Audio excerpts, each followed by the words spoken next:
Basta kay Sir Rojan, ibang klase. Let's go!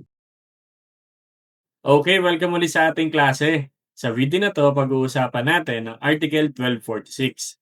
This article na to dinidiscuss paano kung halimbawa nagkaroon si debtor ng obligation to give generic thing or indeterminate thing tapos hindi na pagkasunduan kung anong quality nito. Pwede bang mag-demand si creditor ng mas mahal? Pwede bang magbigay si debtor ng mas mura? Paano kung halimbawa hindi sila magkasundo? Ano mangyayari? Ano nga ba? Ready ka na? Sige, start tayo. Let's go! Ayan, sige, basahin muna natin. Article 1246. When the obligation consists in the delivery of an indeterminate or generic thing, whose quality and circumstances have not been stated, the creditor cannot demand a thing of superior quality. Neither can the debtor deliver a thing of inferior quality. The purpose of the obligation and other circumstances shall be taken into consideration. So, this article na to, dinidiscuss ang obligation to give a generic thing. Yan. So, obligation to give a generic thing or indeterminate.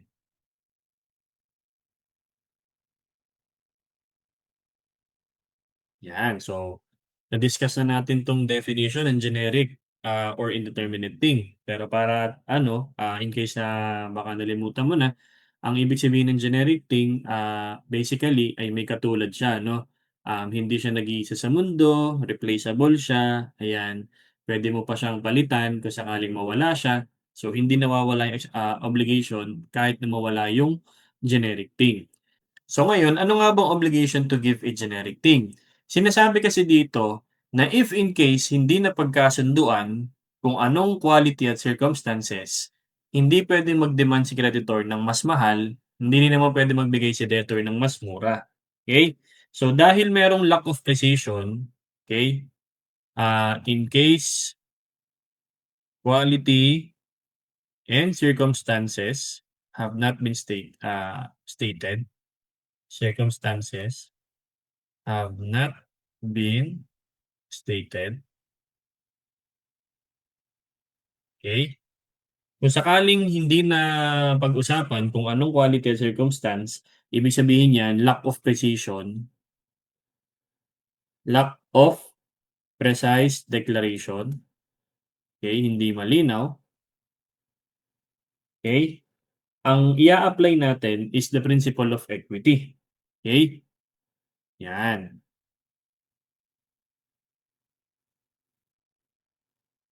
So again, kung sakaling hindi nagkasundo nga, creditor cannot demand superior quality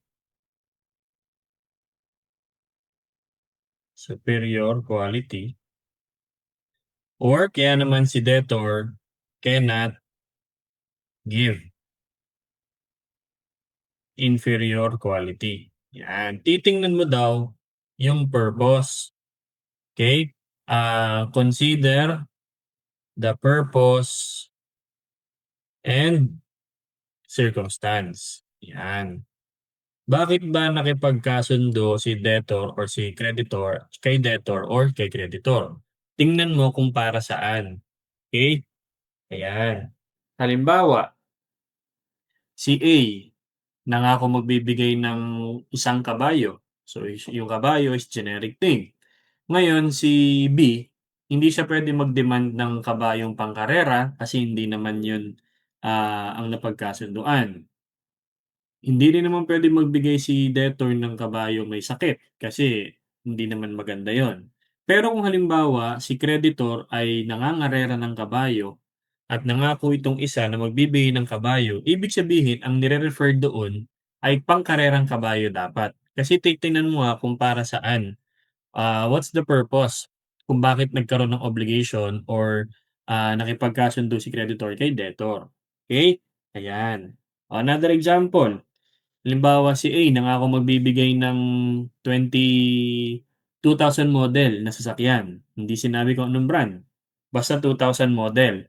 Ngayon hindi puwedeng mag-request si creditor ng 2001, 2002 or pinaka-latest na model ng sasakyan kasi superior quality yon. Si ano naman, si debtor hindi siya puwedeng magbigay ng second hand na 2000 model kasi inferior quality naman yon. Okay. So, titingnan mo kung para saan yung obligation at yung iba pang mga circumstance. Ngayon, papaano sir 'pag hindi magkasundo? Okay. Ayan, in case of disagreement. Paano 'pag hindi magkasundo sir? Okay.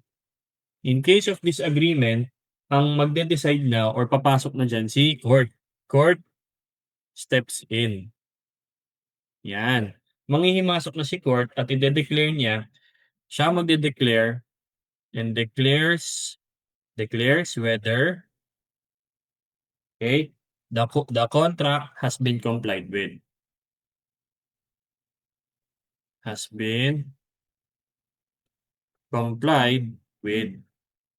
okay, or not according to the circumstance. So, kung sakaling hindi magkasundo yung dalawa, nagbigay na ng object itong si debtor, ayaw ni creditor, itong si creditor may gustong matanggap, ayaw naman ni debtor, eh di papasok na si court para mag-decide whether nag-comply na nga ba sa obligation si debtor, taking into consideration the purpose and other circumstances of the obligation. Okay? Ayan.